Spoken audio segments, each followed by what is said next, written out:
change. This one's called Porno Mags. I keep coming across porno mags. I don't mean that literally. I mean I keep finding them around the house. On top of the wardrobe, under the bed, behind the settee.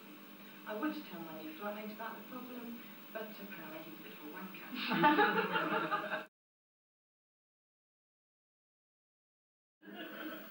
Thank you. The next poem is written about a male model I was having the misfortune of becoming involved with. We actually met in very embarrassing circumstances. I had a really sore throat at the time, and he was sitting opposite me on the train eating sweets. So I leaned over and very politely asked him if I could have one to soothe my ailment, but it turned out he didn't actually have anything in his mouth at all. His sporadic sucking motion was a vain attempt to emphasise his cheekbone. And it's called day trip. You drove me mad, you drove me insane, you drove me to drink, but I'll never forget the day you drove me to Blackpool. So this is for him, and it's called Unprofound Us. It was a wonderful relationship, perfect in being too short. Oh, you read me tales from Oscar, but nothing, not even our love, was ever wild. Thank you. The next poem is a love poem of sorts. I was sitting in the pub the other night listening to a group of people talking about falling in love, and they were comparing themselves to animals, which I thought was quite interesting. For example, one of them said, when I start a relationship, I'm just like a bull, I am. I charge straight on in and take over. And someone else said, oh no, I'm not like that at all. I'm rather like a mouse. If anyone makes a move on me, I scuttle away. And as I was listening, it suddenly dawned on me that I'm actually rather like a fly when I fall for someone.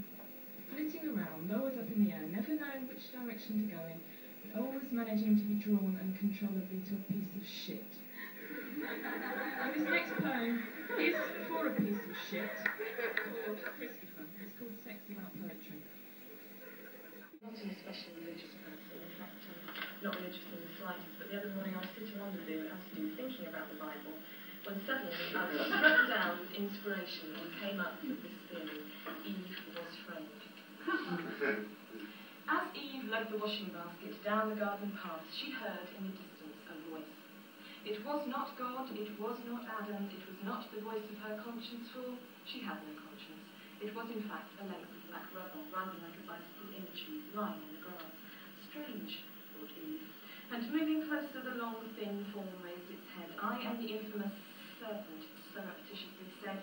Eve, being naive, slowed down her pace. The creature, convinced of her undivided attention, continued. If you eat my cox's kidney, I can assure you that one of two things will occur.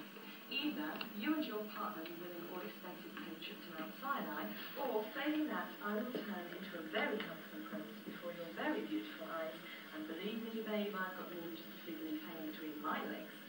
Eve gasped. By this time, the sweet-talking beast had a hold on her heart, and with his wonderful promises, she realised, as many women would do after her, that she'd fallen for a snake. So, taking hold of the shiny apple, her red lips parted, she put the fruit to her mouth and bit. Oh, fair sex, the terrors now to be bestowed upon her children. Evil, betrayal, sickness, and a crueler fate for future innocent generations. El Dorado. And so, the moral of this tale must be, girls, never be fooled by a piece of rubber which promises to be hiding something that will fulfill your deepest desires. You will invariably be let down. Thank you. And this one's called Robert Is. I don't actually know anybody called Robert, but I'm sure someone out there is. Robert Is. Robert is, strangely enough, missing my treachery. And my kisses?